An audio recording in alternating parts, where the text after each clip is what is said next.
If you don't believe you can do it, nobody else is going to believe it.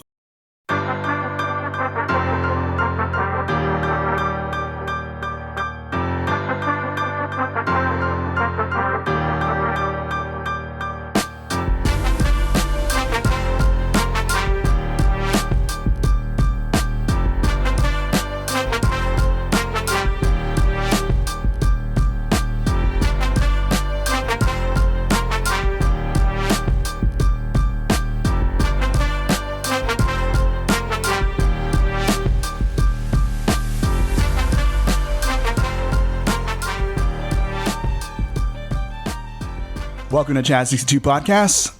My name is Eric Monarca. And I am Martin Almanza. Today we're talking with Corporal Darian Tippins. He served at the 62 Pack along with us. Tippins, thank you for joining us.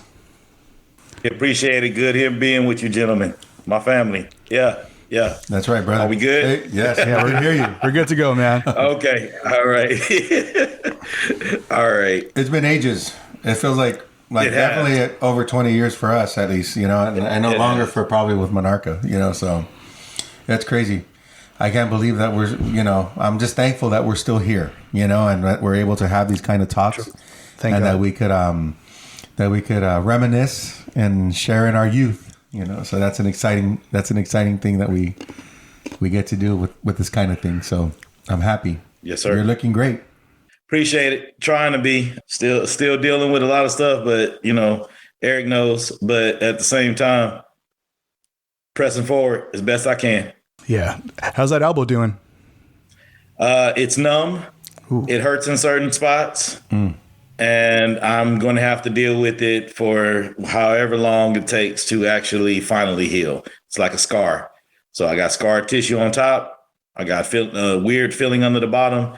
You've been, the scars, how those feel. So That's exactly what I'm dealing with. So, but it has alleviated that issue that I was dealing with the numbness in my fingers. So that's good. I had these two fingers I had numbness in, it's gone. Well, good. So where that has dissipated and gone away, I still have to deal with the new issue until whenever. That's it. I ain't gonna bring out the Motrin stack that I have. That's exactly Motrin and hydrate. Motrin and hydrate. Man, I stay with it. They keep me. They keep me. So what I like to do is I like to throw a Marine Corps pop quiz at you. Oh snap! There we go, and that's the reaction I was hoping for. They're easy questions, nothing hard, nothing out of the. The NCO's book or nothing. Wait, where's my Greek monster? Oh, shit. I still got it. I got it. Okay. Fucking go get it if you want to grab it. Shit. Man, I can't find that thing right now. If I should have brought it, if I could have prepared for this better. Damn it. Okay, go. All right, man. Question 1. What country was the Battle of Belleau Wood?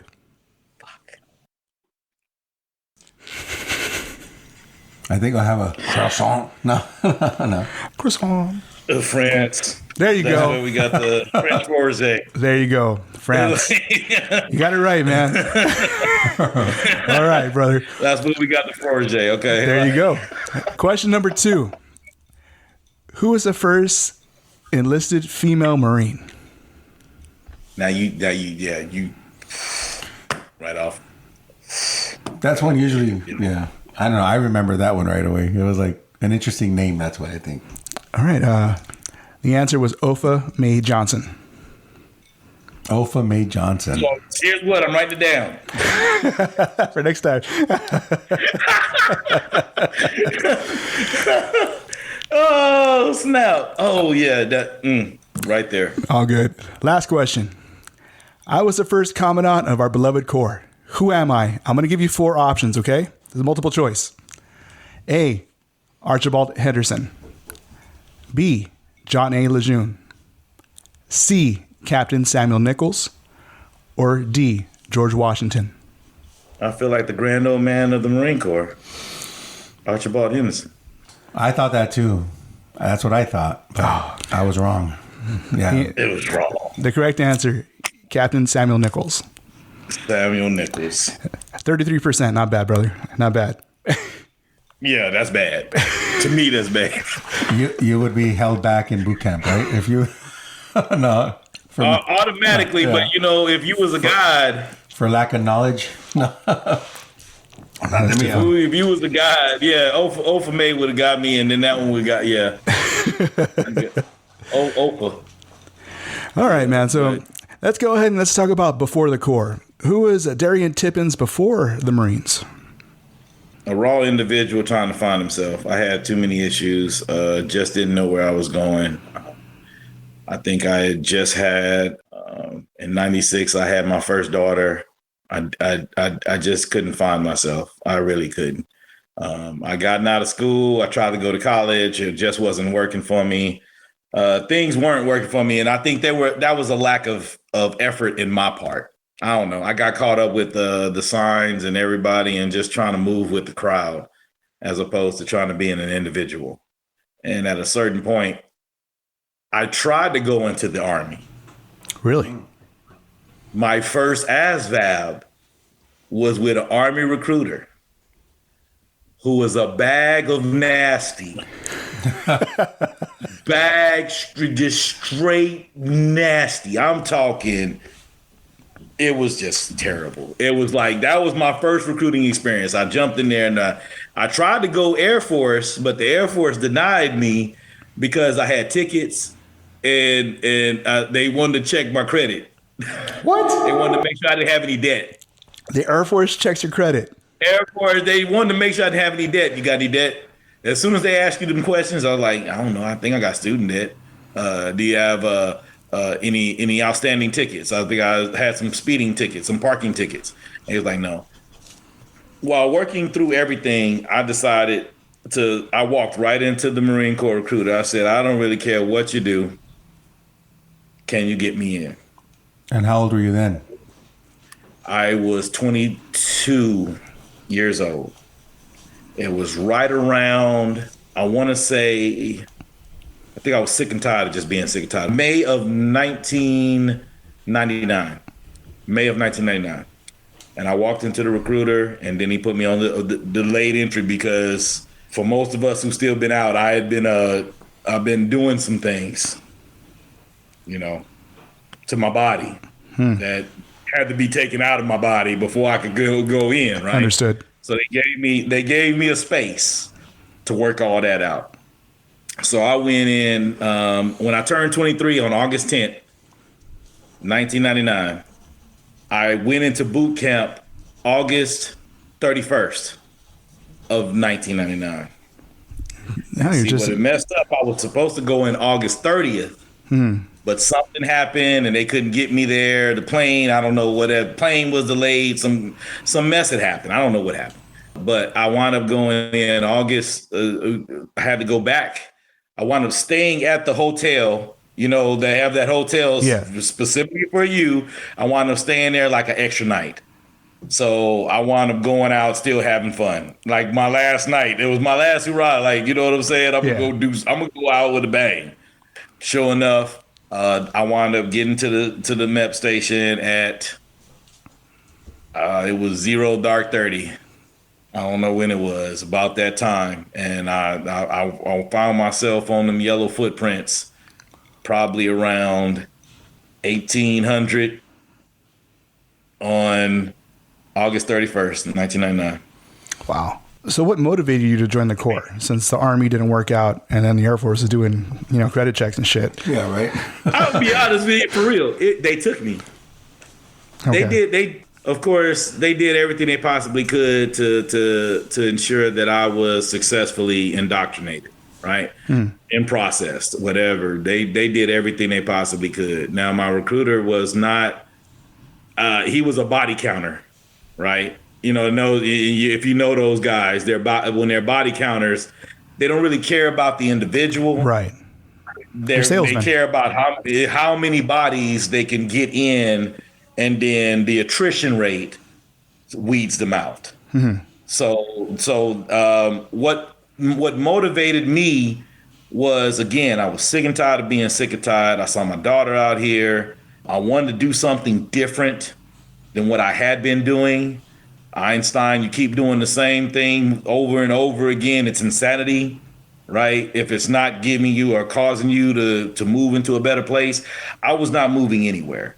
I was stuck in the same rut, the same cycle, the same bad apples, the same hood, the same females, the same everything. Everything was the same.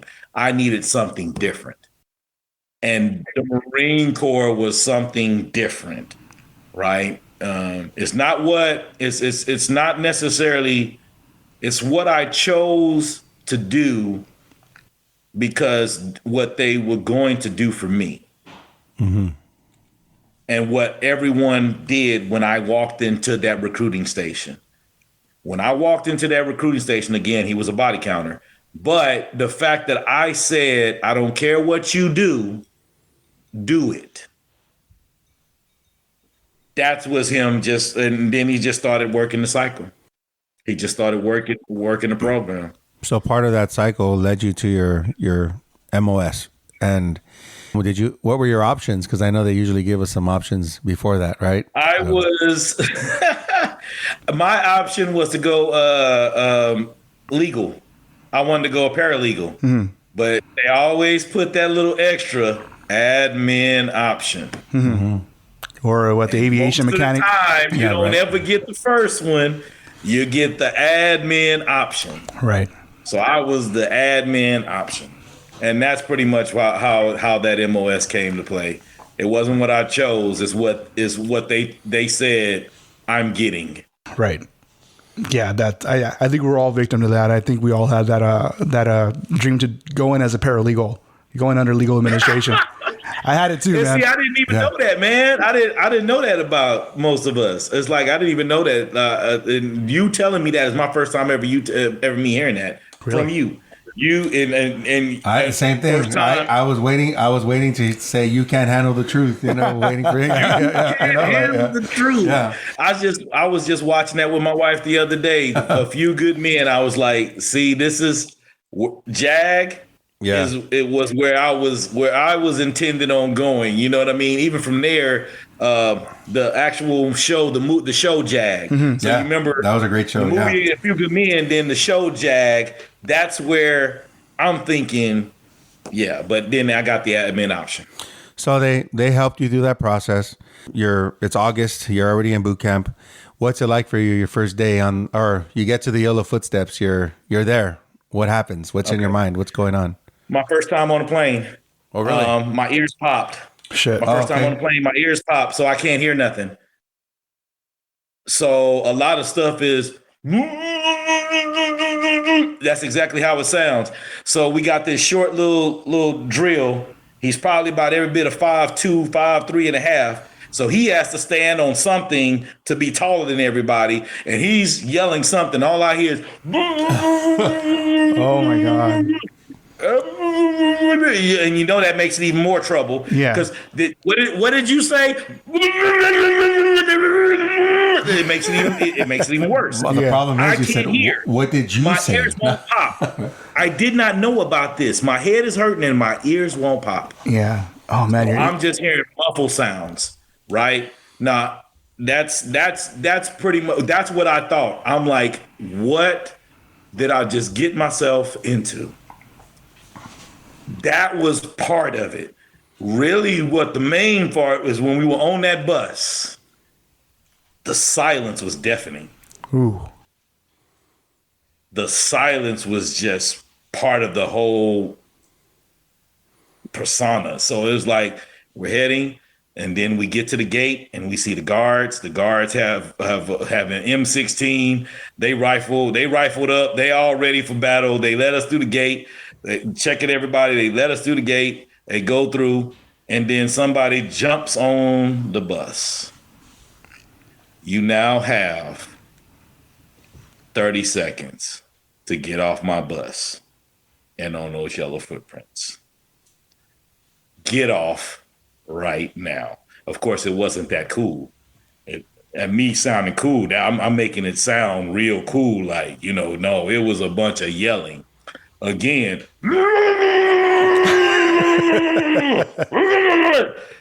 That's all I like. So I'm having to get out here, and I'm hoping that I can, whatever I'm doing, to try to pop my ears so I can start hearing just a little bit better. Period. And so again, once you're on your yellow footprints, it's a train. Now it's a train. Now you're moving. That's when the shit got real, huh? It got real. It got real, real fast. So then, you go through the first part is gear check. So that's the first part is getting all your stuff that you're supposed to have, uniforms, boots, size, whatever it is. And of course they're rushing you because this supply is a different type of supply. Right. It ain't the supply that you're used to now when you out in the fleet. Yeah, it ain't that supply. It's a whole different type of supply. So you're going through getting everything. It's a train. It's a station, getting that in. And then your haircut. I had already cut my hair. Oh, so you went in prepared. I had already cut my hair. I cut my hair. Yeah. Guess what? It's getting cut again. I'm like, dude, I already cut my hair. It's like, I guess they got to account for the bodies. Yeah. But I'm like, I don't know what you're cutting because you're not really cutting anything. It's like it's just rubbing on skin. But by that time, so everything got straight, and we got all our goods, got over everything, and then they put us in a little formation to take us to a little spot. Our holding squad bay. That's when the drills are real nice. They don't really bother you. The receiving drill instructors.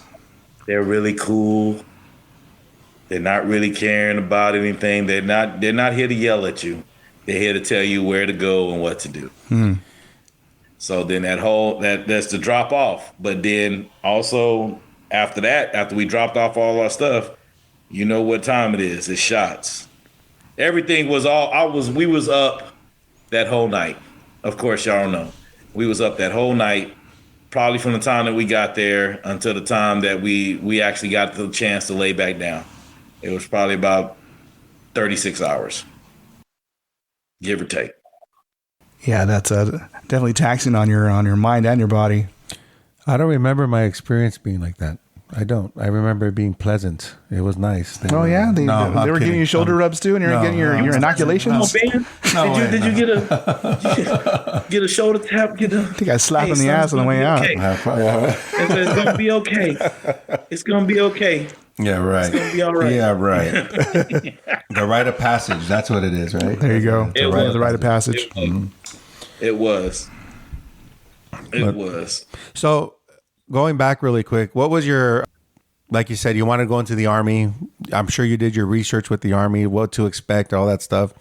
When you went to the Marines, I'm sure you did some research into it, but what was your thought of the Marine Corps like going in, or I don't know, how can you put this? Like your idea of what it would be? Full metal jacket. Yeah. Right. Okay. And that's personally, that's just that's kind of a thought behind my head. And then also, like I said, a few good men, and then everything else. What I remember about the Marines is the best uniforms and always the sharpest individuals. That's right. For the most part. That's what I remember. Except for when I took this doggone test that y'all put me through in the beginning. Ain't nothing sharp about that. I was trash. I was garbage, and I hate y'all for it. I'm gonna just let y'all know right now. That's okay. I'm just want to put that out there. Hey, you keep this in recording. I hate y'all. Okay. Now back to it. Yeah. What support system did you have with regards to your transition from civilian life into the Marine Corps? My dad was in the Army. My sister was in the Army. She was an officer. Let me see. I had numerous relatives that were Army or Air Force. So I had different individuals that told me about different things pertaining to service, period. Just their levels of service, their different branches of service, right? I never had anybody in the Navy. or I didn't know enough people in the Navy, but most of them, and Officer and a Gentleman. That just reminded me of the movie Officer and a Gentleman. But I did not have a lot of anyone that I knew that was in the Marines, except for a couple of friends from high school that went before me. Those were the only ones that I possibly had any type of ties to, and I met them. I saw them later, so it's a whole different conversation that we have. But those were the only conversation or informational pieces that I had when it came to military and service life. That was pretty much it. Support system. My mom was just happy that I went. Because the streets would have taken me, and it was going to take me one way or another because I was losing it. Salute. Cheers. I was like, yeah. So, That one was good. man, you really got to try this. All right, we are. Yeah, we're gonna try that. It's so smooth. I promise you, you will not have a bad moment. It's just with the caramel. Notes and I promise you, you will be satisfied. We should start hashtagging the and we'll do some advertisement for them too. Like, look at you, no, don't do it. Hey, if you get a chance to, like Hands Samoa organic vodka. All right. Hey, sponsored by right. We had go on. I'm sorry. Go on. No. Go ahead. No, just a quick side note. I was thinking of some ideas to do like bonus episodes. It's like quick 10, 15-minute episodes, and one of them is liquor. So, oh man, I'm like, dude, we could fucking just talk about fucking whatever whiskeys, vodkas. I can see what you got right there. Oh yeah, I see. I would if I could get closer to you. I'll give y'all. So yeah, Sky Vodka. Sky Disaronno, Sky Vodka. Yeah, Disaronno. There's another canister of Balvenie, and then Four Roses. Ooh, Four Roses. Those are my whiskeys when Four Roses. Huh. All right, yeah, we're definitely gonna have to do a whiskey episode then. Yes, sir. Yes, sir. Please, and we're gonna have to toast every single time. Oh fuck yeah! So my support system, and then I had a couple of friends who supported me. So the people when I went in, I didn't have a girl at the time, but I had someone who I knew from childhood, who happened to be female that I kind of grew up with, that would always send me encouraging notes. You know, that was kind of, people sent me stuff. My mom sent me stuff. When I got a chance to get stuff from people, it was allowed. While in boot camp. In boot camp. My drill instructor, I told him I had a daughter. He let me buy one of those Marine Corps bears so I can put it in the mail to send to my daughter. No, that was nice. Yeah. Yeah. He liked me, and I wasn't a bag of ass. So for the most part, he was cool with me. But those were my support systems. It's like my family, really my mom, my dad was proud of me. He would have rather me chose Army though, because he was Army. Right. My sister probably would have rather me chose Army because she was Army. My brother probably would have rather me chose Army because he was Army. So I was kind of that black sheep. I went totally opposite. I said, if I'm going to be extremely gone, I'm going to be extremely gone. Yep. So August 31st, you're in boot camp. You go through that processing, the shots, the uncomfortable shower moment when we're having a shower really quick. Shower by the numbers. Yeah. Twirl. Yeah, twirl. There we go, twirl. Twirl. So you go through that process. You get assigned to your platoon. What is that platoon? Which company were you with, and who are your drill instructors? Platoon 2103. Staff Sergeant Young, Staff Sergeant Young, Sergeant Garcia. And I promise you, I wish I could remember the other one's name, because his twin or one of his brothers wound up coming to 62 area. No way. He wound up leaving the Marine Corps to go fly because he wanted to fly Blackhawks. the drill instructor, but his brother, and he was he was Italian. He was one of them. He was like from like New Jersey, New York. He had that Manhattan accent. Y'all know what I'm talking about? That real strong Manhattan accent. So I forget his How name. you doing? I forget his name. Yeah. But I remember Garcia because he was from El Paso. Automatically, and I remember Staff Sergeant Young because he had a cadence. He liked to do he liked Elvis. Left, right, left, right, left. That's how he liked to do cadence. He liked to do it with a little shaking leg. Like, you know what I'm saying? Left, right, left, right. That's how his cadence used to go. That's how you can't really forget him. And then the other one was the heavy, and the other one was the senior. So senior drill instructor. Then you got the heavy and the light. But those were my two that I remember mostly. I forget his name. I forget his name to this day. I've been trying to think of his name just thinking about it. But Staff Sergeant Garcia was he was a 5'2". He used to run 5'3". He had green eyes. He was Mexican with green eyes. This like 5 foot nothing. And I promise you, the only person that could beat him was the company commander. Really? He ran until his face was red. He used to run he used to run 3 miles in like 16 minutes. Wow. That's quick. And whenever he ran, his face was so red. Hurry up! There's some people that you just can't forget. Yeah. That dude was one of those guys and he was from El Paso. So I'll talk about him later, but he wound up coming to the 62 area as well. Oh, that's fucking cool. As a staff sergeant, that's what I was saying when I saw him at the door. It was such a love. Such a love. He smiled at me. And usually when he was trying not to smile when he was always in your face. But I'm sorry.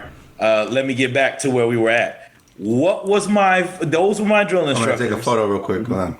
All right. Jeez. There you go. All right.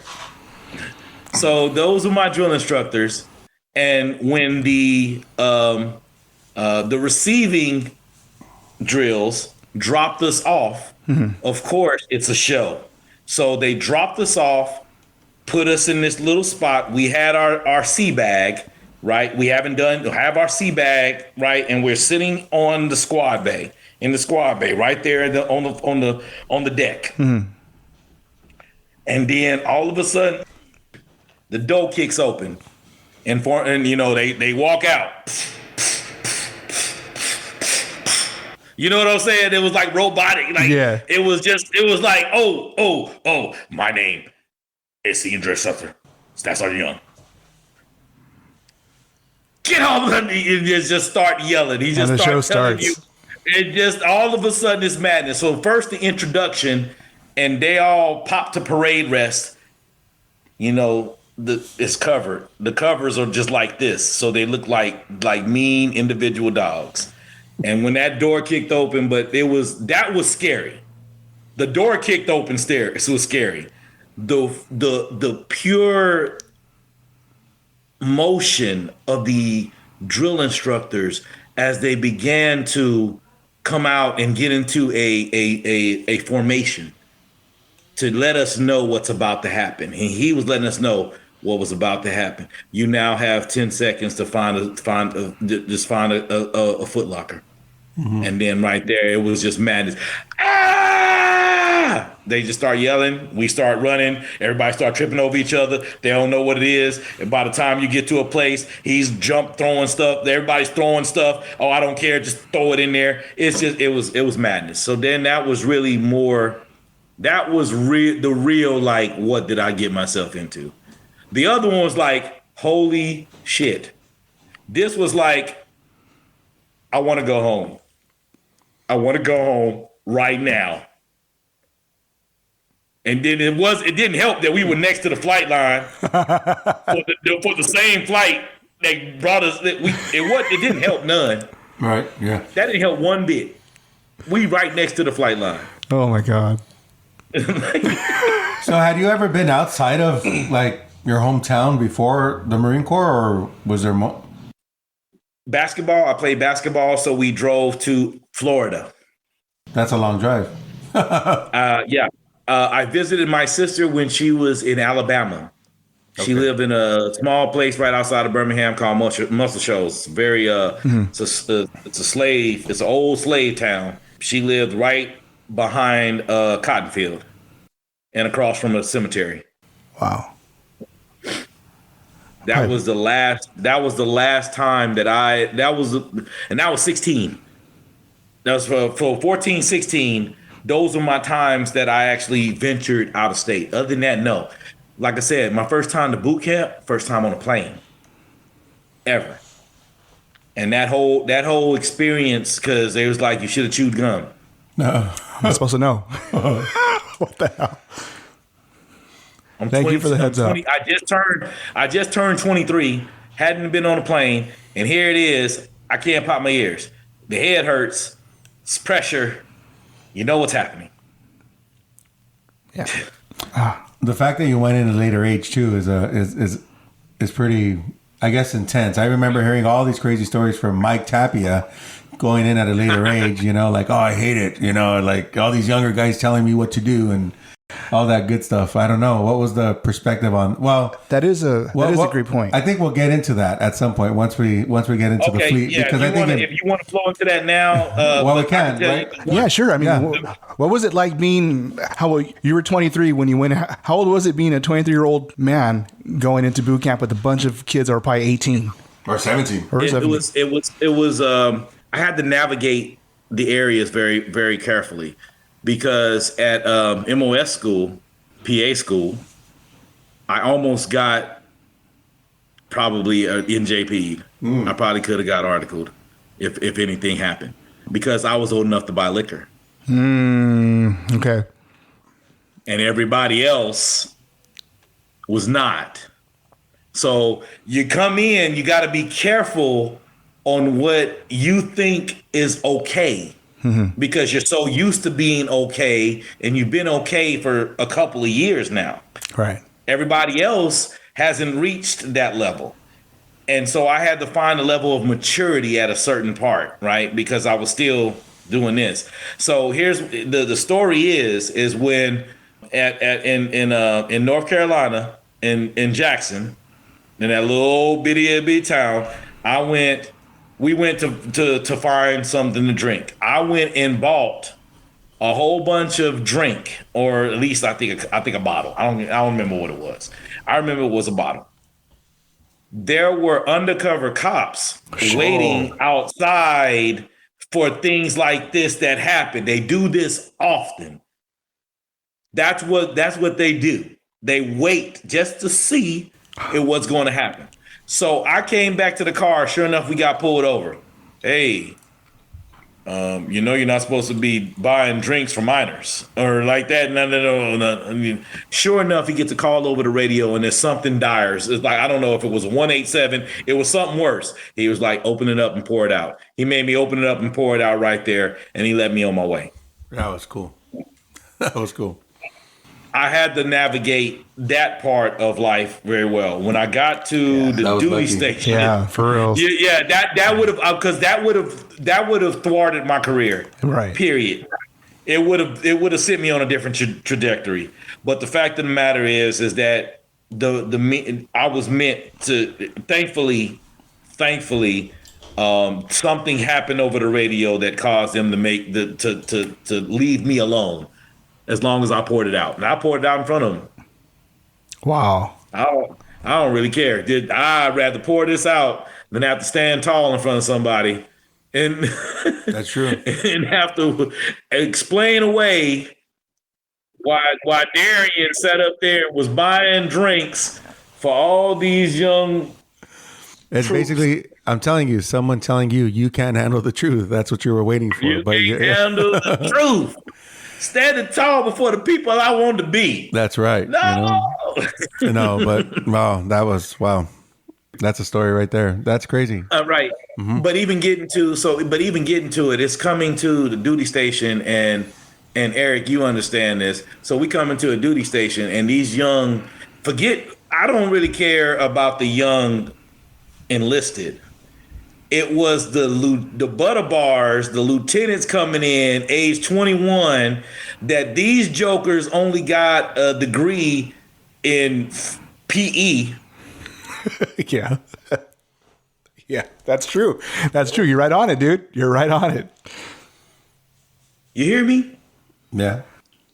So I'm sitting up here having to sir you, and you ain't even, dude. I mean, and I think that's where I had to find an understanding that no matter what, people are going to outrank you because of where you came in and how you came in. Mm-hmm. And it's just it's the way it is, and I had to learn that quickly. Yeah, your age didn't matter in the Corps.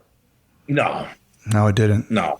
And I was 18 when I went in too, but knowing, checking in Marines, let's fast forward a few years, and you're checking in, officers of butter bars, and you're looking at their age. That's the first thing I would do. As soon as I checked in like a butter bar, how old are you? You're 2 years younger than me? The fuck? Yeah. And I got to call you sir? Oh my God. It was. Most of them were these. So by the time I got to the duty station, by the time I got there, most lieutenants who graduated at 21 were 3 years younger than me. Fuck. Because I just turned 24. So they were 3 years younger than me. Right? And I'm like, God, what did I take the wrong route? What did I do wrong? Okay, you punishing me. I'm like, but that was my mindset, but I had to get over it quick. I just had to be the best PFC to Lance that I could possibly be at the time there. Right. And most of the time lieutenants usually respected me for it because I gave them the proper honors and respect that they were warranted due to the fact of the service and the common customs and courtesies that we're supposed to show. And I really respected those captains that came in, and the first captain that come in, he go find that first sergeant.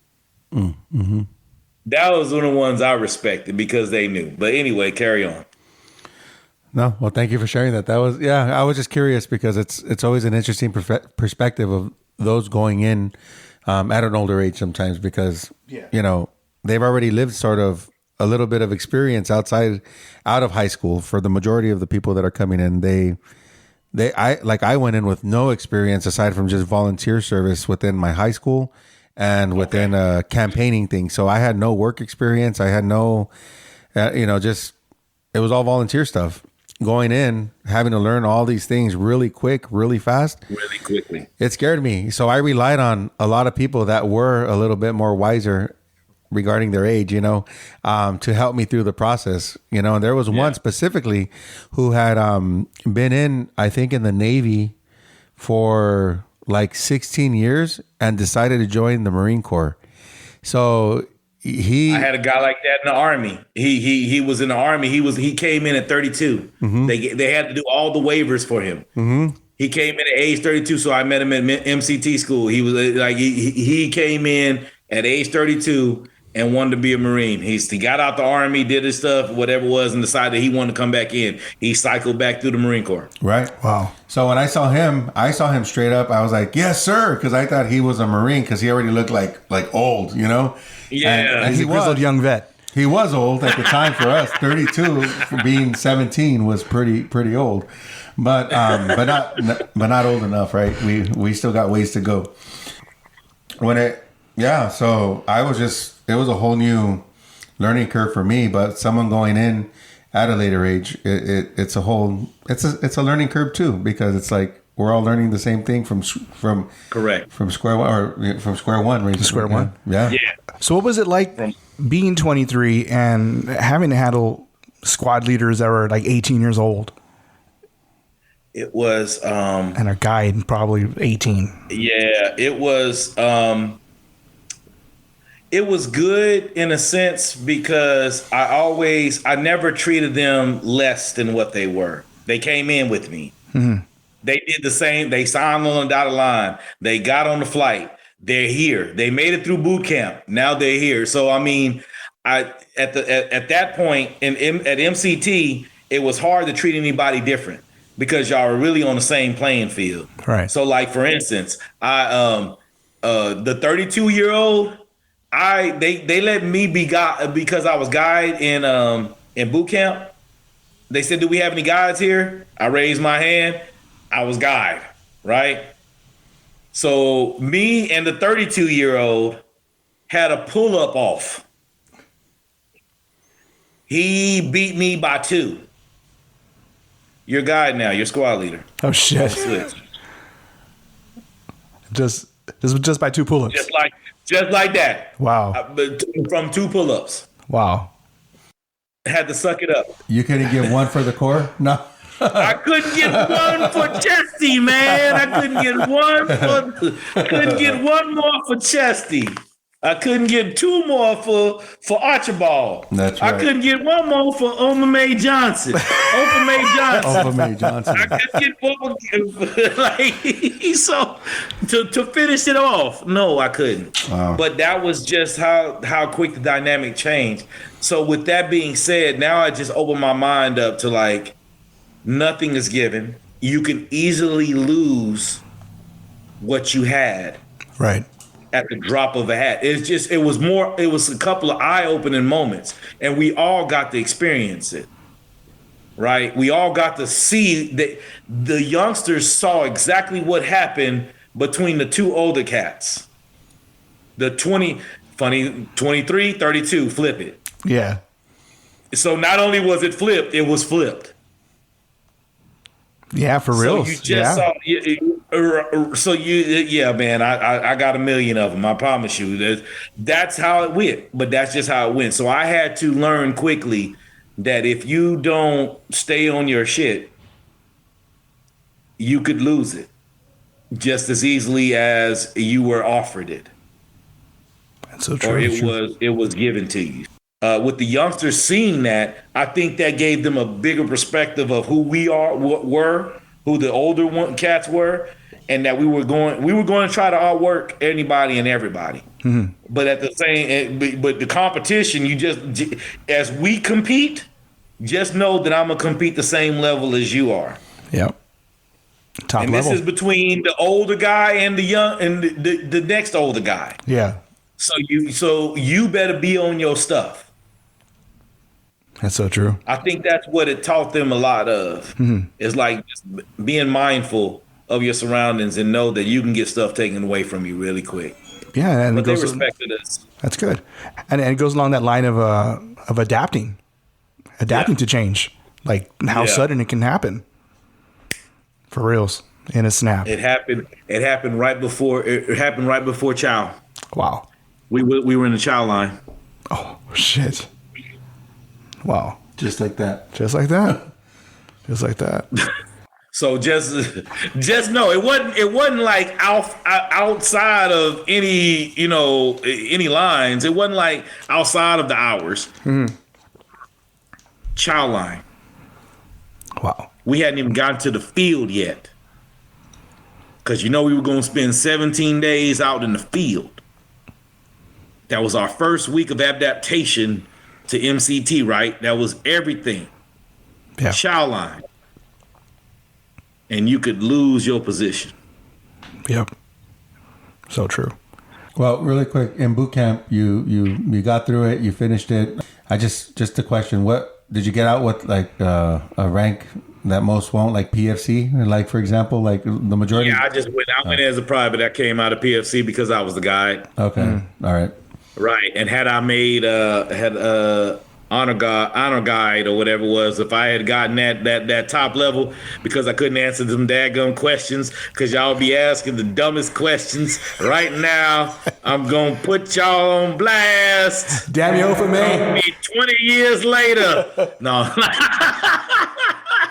No, but at the same time, so with that being said, yeah, so I got on honor honor guide, honor platoon, honor whatever it is. I got up as a PFC, and I came home after that and showed that recruiter who was just about the numbers. And guess what he did? He took my picture and because they had the picture in the newspaper. Yeah. These are the guys, right? And all of a sudden, he's like, "Look what I got! I got me an honor graduate." You know what I'm saying? Yeah. And like so. And then he started boasting his chest out and pumping his chest out. Another recruiter in the station said, "Here, man, he gave me something. He just gave me a t-shirt." But the guy he was so boastful about one of his 20 graduates actually making the honor grad, whatever it was. He was so boastful about it. That's all he did was walk around boasting the picture that I gave him. Yeah. Another person in the recruiting station gave me something for my achievement. And it was just a t-shirt. It was just a Marine Corps t-shirt, dude. Yeah. But to me, it was him saying, "You know what? You did something, man." Yeah. Not everybody does this. Out of the percentages that we send in, not everybody gets to that point. Mm-hmm. So, yeah, it was. I wound up getting that PFC. Perfect cleaning. Let's backtrack a little bit. What was it like being a guide during the Crucible? It was tough. It was really tough because you now had to motivate several individuals that really could not handle being out in the field. I had one guy through our boot camp experience before. So the first evolution.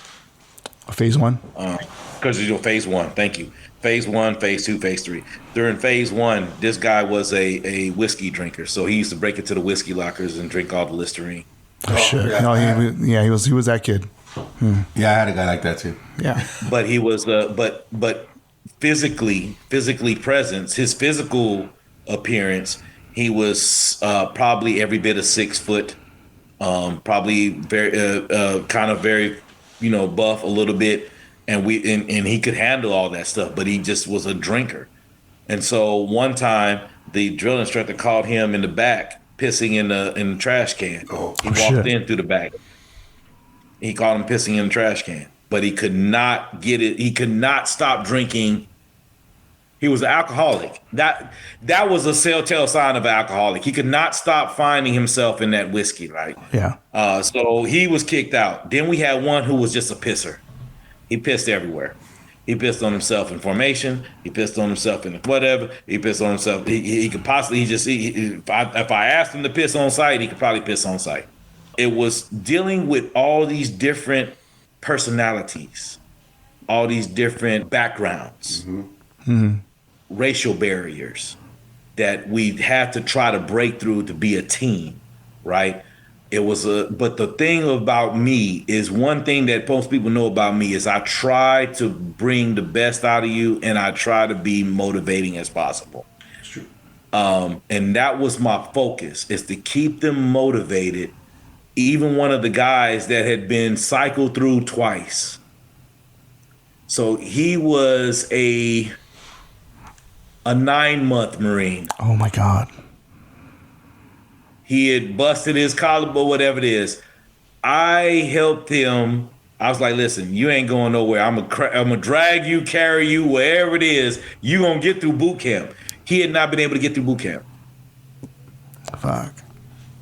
With the Crucible, I was that last hike up the hill.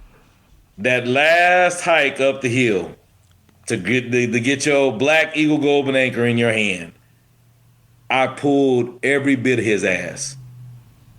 And I told him, "You stay behind me no matter what, and just grab me if you have to." So it was a bit of trying to figure out everybody's pressure points and trying to get the best out of them at the most interesting time, Like so, even during our Pugil sticks. Yeah, the pugil sticks. Pugil sticks. Yeah, we pugil. Pugil. There it is. There it is. That's the one for the I always chose the right person for the job. Because there was one of us that was really good for it. There was one of us that was really bad for it. We were gonna get our ass kicked.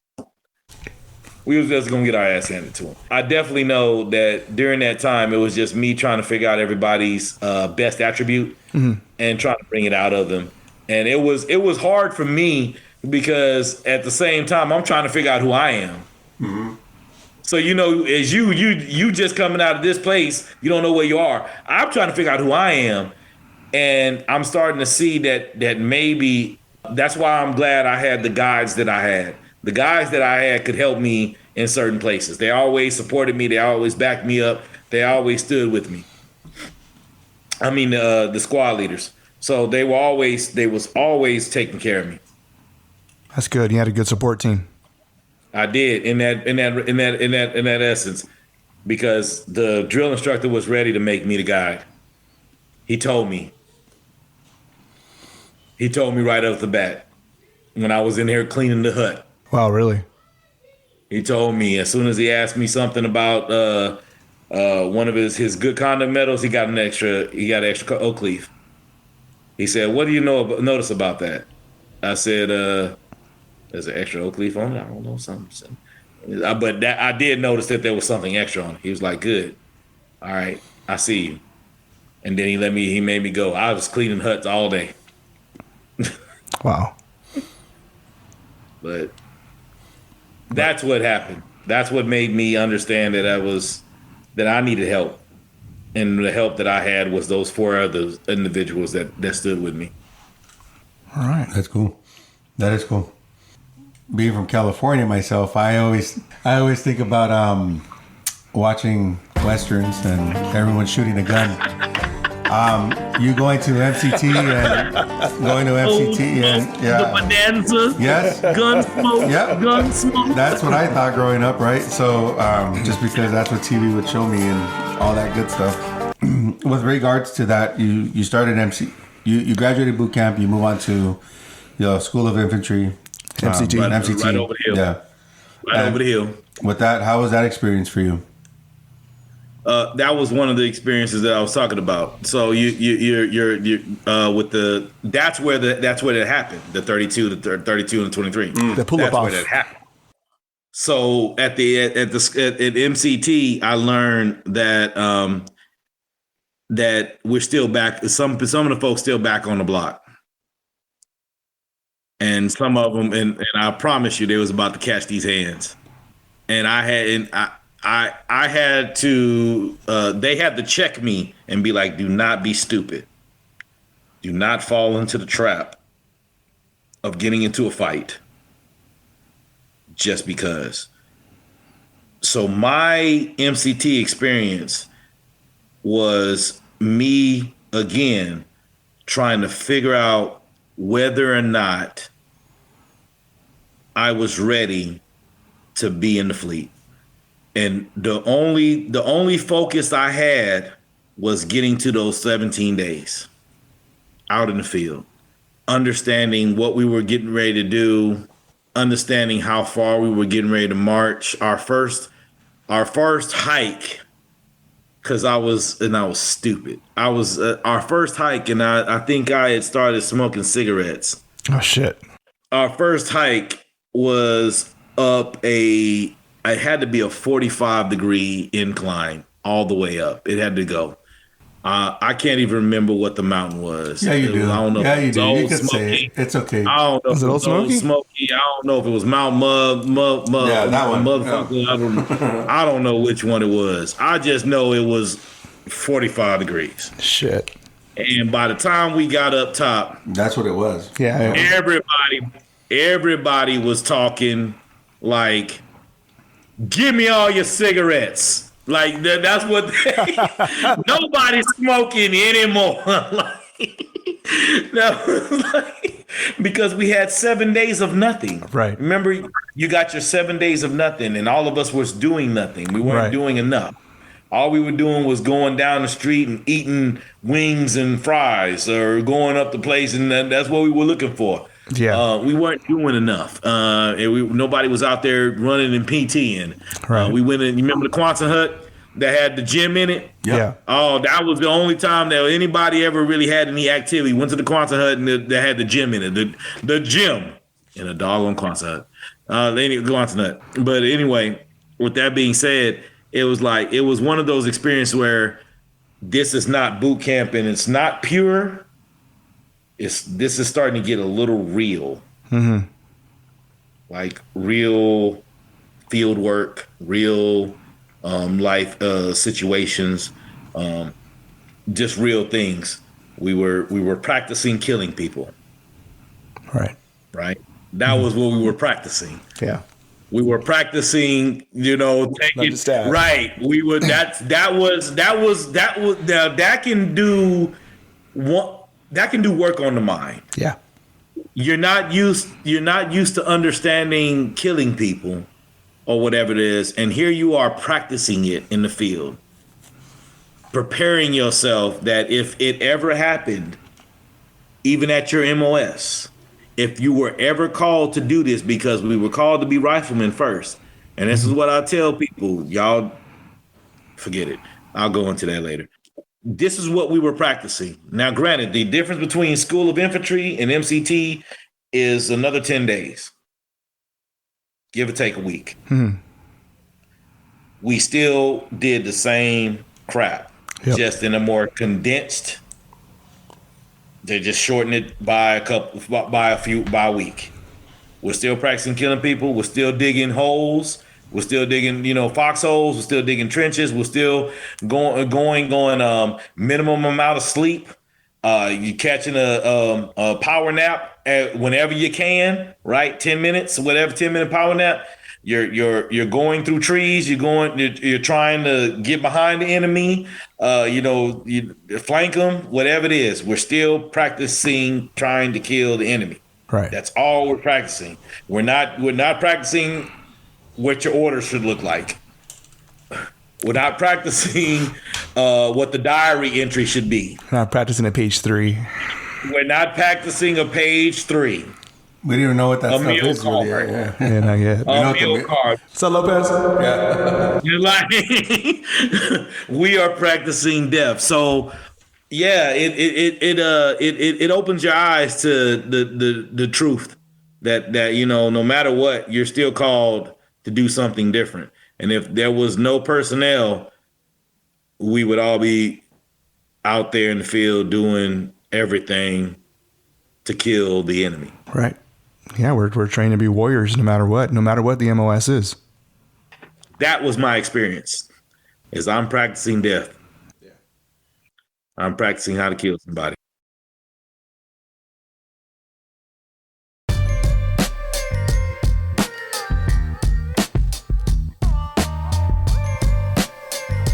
Please like and subscribe to our podcast. Find us on Instagram at Chat62Podcast. Email us at chat62podcast@gmail.com. Thank you for listening.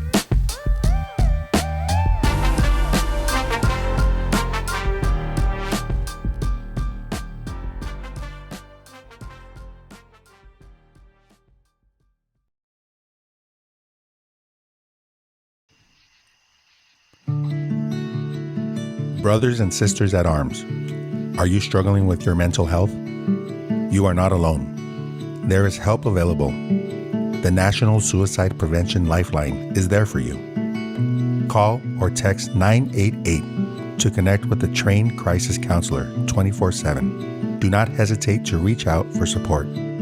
You are strong. You are loved. Semper Fi.